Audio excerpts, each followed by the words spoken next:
আল্লাহর কোনো দরকার নেই আমাকে বা আপনাকে তার ধর্ম প্রচার করার জন্য এই পৃথিবীতে বা পশ্চিমা বিশ্বে। আমরা তো আসলে আবর্জনা, আমাদেরকে আল্লাহর দরকার নেই। আল্লাহ আমাদের একটা সুযোগ দিচ্ছেন নবীজির হয়ে কাজ করে কিছু পুরস্কার পাওয়ার জন্য।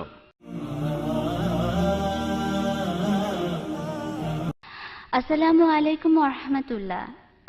আলহামদুলিল্লাহ, আপনি তখন বলছিলেন যে পশ্চিমারা ইসলাম গ্রহণ করছে, আর আল্লাহ পবিত্র কোরআনে ঠিক এই কথাটাই বলেছেন। আর অবিশ্বাসীরা যেভাবে দলে দলে ইসলাম গ্রহণ করছে তার কারণ হলো হিকমা, যেটা আল্লাহ নিজেই দিয়েছেন।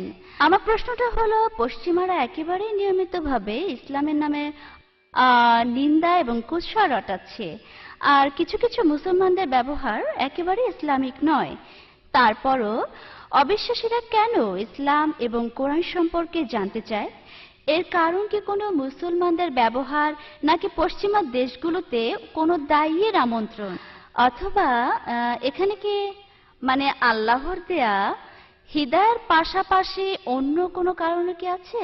ধন্যবাদ। বোন, আপনি খুব সুন্দর একটা প্রশ্ন করেছেন যে মিডিয়া আর পশ্চিমারা সবসময় ইসলামের বিরুদ্ধে, তারপরও কেন পশ্চিমারা এখনো আলহামদুলিল্লাহ ইসলাম গ্রহণ করছে। হিদায়া এক্ষেত্রে একটা কারণ, হিদায়া হচ্ছে সবচেয়ে বড় কারণ।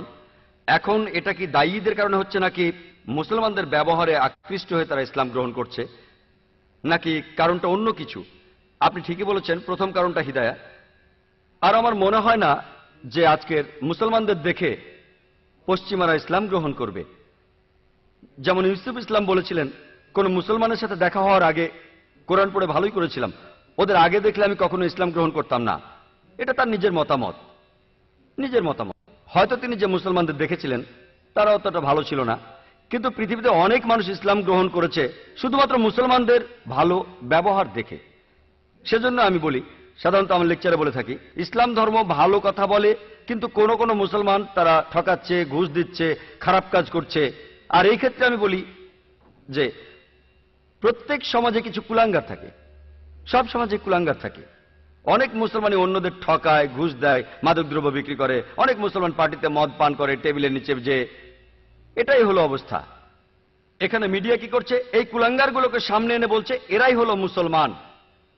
তারা কুলাঙ্গারগুলোকে তুলে ধরছে আর বলছে এরাই হলো মুসলমান, যেন প্রত্যেক মুসলমান ঠক, প্রত্যেক মুসলমানই মাতাল, প্রত্যেক মুসলমানই খারাপ কাজ করে। আর এই দোষটা মিডিয়ারই, তারা এগুলো নিজেদের স্বার্থে করছে, এভাবেই তারা আমাদের দেখে থাকে। তাই আমি তাদের বলি, সামগ্রিকভাবে নয়, মুসলমানরা আলহামদুলিল্লাহ আমরা ধর্মীয়ভাবে মদ পান করি না, মদ্যপান নিষিদ্ধ, আমরাই সবচেয়ে বেশি দান খয়রাত করি। কোনো অমুসলিমকে আপনি পাবেন না যারা সংযমের কথা বলছে, ভদ্রতার কথা বলছে, বলছে মানবতার কথা, সততার কথা।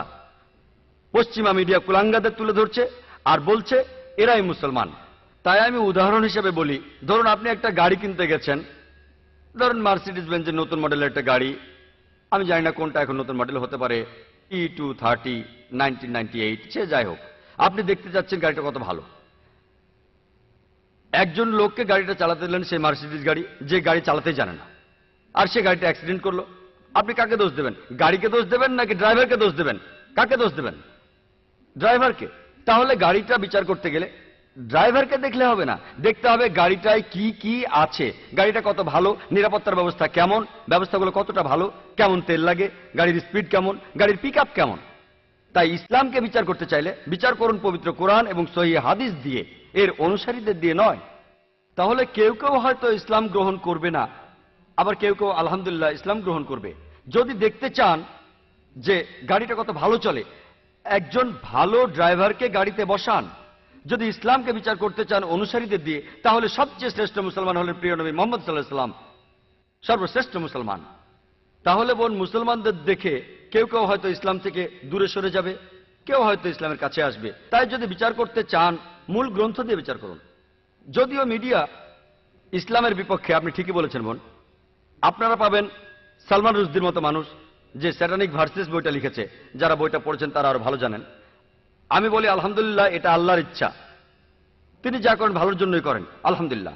যদিও সে বইতে নবী এবং তার স্ত্রীগণকে ছোট করেছে, নাউজুবিল্লাহ, তারপরও অনেক লোক ইসলাম গ্রহণ করেছে শুধুমাত্র সালমান রুশদির এই বইটির জন্য, আলহামদুলিল্লাহ। আল্লাহ কারো মুখাপেক্ষী নন। তিনি শয়তানকেও তার নিজের কাজে লাগাতে পারেন। তিনি কারো মুখাপেক্ষী নন, আলহামদুলিল্লাহ। তিনি কারো মুখাপেক্ষী নন, তার ইচ্ছাই পূরণ হবে। অনেক লোক মুসলমান হয়েছে শুধুমাত্র সালমান রুশদির কারণে। অনেক লোকই অবশ্য ইসলাম গ্রহণ করেনি, সেটা আলাদা ব্যাপার। তবে অনেক লোকজনই এটা নিয়ে গবেষণা শুরু করলো যে সে ভুল করছে। ভুল না ঠিক সেটা আমার লেকচারে বলেছি যে মৃত্যুদণ্ড দেওয়াটা ঠিক ছিল না ভুল ছিল।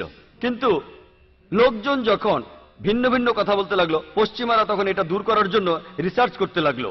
আর যখন তারা মোহাম্মদ সাল্লাল্লাহু আলাইহি ওয়াসাল্লামের জীবন নিয়ে রিসার্চ করলো, আলহামদুলিল্লাহ তারা ইসলাম গ্রহণ করলো। পশ্চিমারা ইসলামের যে বিষয়টা নিয়ে সবচেয়ে বেশি সমালোচনা করে সেটা হলো ইসলামে মেয়েদের অধিকার।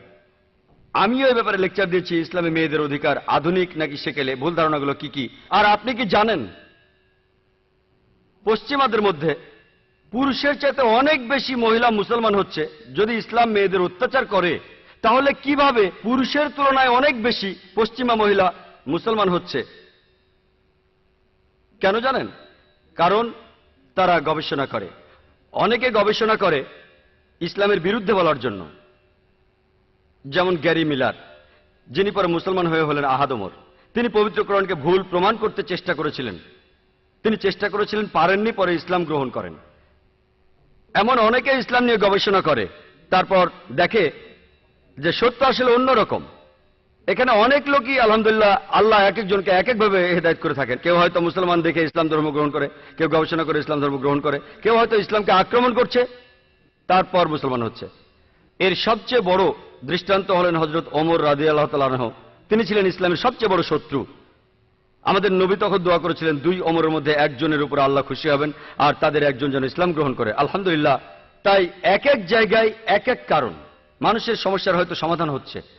দায়ীদের দায়িত্ব ও কর্তব্য সম্পর্কে বলি। আমার মনে হয় না, বিশ্বাস করুন আমার মনে হয় না আমরা মুসলমানরা দায়িত্ব পালন করছি না। আসলে ইসলাম এমন একটা ধর্ম যেটা প্রচার করতে হয়।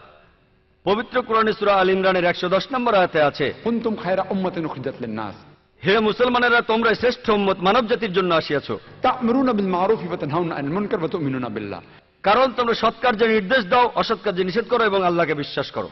আল্লাহ আমাদের বলেছেন শ্রেষ্ঠ উম্মত, কারণ আমরা মানুষকে ভালো কাজে নির্দেশ দেই, খারাপ কাজে নিষেধ করি এবং আল্লাহকে বিশ্বাস করি। প্রত্যেক মুসলমানের দায়ী হওয়া উচিত। ফুল টাইম দায়ী হতে না পারলেও পার্ট টাইম দায়ী হওয়া উচিত। আমাদের মধ্যে কতজন ফুল টাইম দায়ী আছেন এই পৃথিবীতে? গুণে দেখুন, অল্প কয়েকজন। এটা মুসলমান উম্মার জন্য লজ্জার ব্যাপার। তবে আল্লাহ প্রতিজ্ঞা করেছেন, এটা বলেই আমার কথা শেষ করব। সূরা আল সাফের 9 নম্বর আয়াত, সূরা আল তাওবার 33 নম্বর আয়াত এবং সূরা আল ফাতের 28 নম্বর আয়াতে আছে, ইসলাম অন্য সব মতবাদের উপরে থাকবে।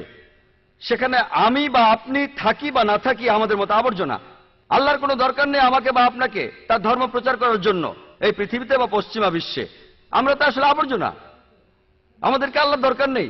আল্লাহ আমাদের একটা সুযোগ দিচ্ছেন নবীজির হয়ে কাজ করে কিছু পুরস্কার পাওয়ার জন্য, পৃথিবীকে আরো সুন্দর করার। কিন্তু আমরা দায়িত্ব পালন করছি না। আমরা মুসলমানরা আমাদের সবারই উচিত দাওয়ায় নিয়োজিত থাকা। কিন্তু খ্রিস্টানরা, তাদের দেখেন 60,000-এরও বেশি খ্রিস্টান মিশনারি এখনো পুরো পৃথিবীতে ধর্ম প্রচার করছে ফুল টাইম, আর তাদের পেছনে আরো হাজার হাজার মানুষ সাহায্য করছে। কতজন মুসলমানকে আপনারা পাচ্ছেন ফুল টাইম দায়ী হিসেবে? কতজন? এটা আমাদের জন্য লজ্জার ব্যাপার। তবে আল্লাহ, আপনি বা আমি থাকি বা না থাকি, আল্লাহ পবিত্র কোরআনে সূরা মুহাম্মদের 38 নম্বর আয়াতে বলেছেন যে, ওয়া ইন তাতাওয়াল্লাউ ইস্তাবদিল কওমান গায়রাকুম সুম্মা লা ইয়াকুনু আমসালুকুম, যদি তোমরা বিমুখ হও আল্লাহ অন্য জাতিকে তোমাদের স্থলাভিষিক্ত করিবেন সুম্মা লা ইয়াকুনু আমসালুকুম, এবং তাহারা তোমাদের মতো হইবে না। আমরা হয়তো ভাবছি আমাদের কাছে বেহেশতে যাওয়ার চাবি আছে। যদি দায়িত্ব পালন না করি আল্লাহ আমাদের জায়গায় বসাবেন অন্য মানুষদের, সুম্মা লা ইয়াকুনু আর আমসালুকুম। তারা আমাদের মতো হইবে না। আমরা তো ভাবি যে পশ্চিমারা অনেক খারাপ, আল্লাহ হয়তো তাদের উপর দায়িত্ব দেবেন। আল্লাহ আপনাকে সরিয়ে দেবেন যদি আপনি দায়িত্ব পালন না করেন। আল্লাহ আমাকে সরিয়ে দেবেন যদি পালন না করি। আপনাকে বা আমাকে আল্লাহর প্রয়োজন নেই, আমরা তো আবর্জনা। আল্লাহ আপনাকে বা আমাকে একটা সুযোগ দিচ্ছেন নবীজির হয়ে কাজ করার, যেখানে আপনি আমি পুরস্কার পাবো। দায়ীদের কর্তব্য সম্পর্কে বলতে গেলে আমি বলবো আমরা অনেক পেছনে আছি, এমনকি পাশমার্কেরও নিচে। উম্মাহ হিসেবে, জাতি হিসেবে আমরা দায়িত্ব পালন করছি না। কিছু কিছু লোক অবশ্য আলহামদুলিল্লাহ, শেখ দিদাত, আল্লাহ তাদের হায়াত দিন, সুস্বাস্থ্য দিন, কিন্তু সামগ্রিকভাবে আমাদের দায়ীর সংখ্যা অনেক কম। তাই বোন, আমি বলবো যে দাওয়াই সবচেয়ে বড় কাজ। আল্লাহ তার কাজগুলি ঠিকভাবে করিয়ে নেন, যদি যদি আমরা কোরআন অনুসরণ করি, তাহলে আরো হাজার হাজার মুসলমান দাওয়ায় যোগ দেবেন। আশা করি আপনার উত্তরটা আপনি পেয়েছেন।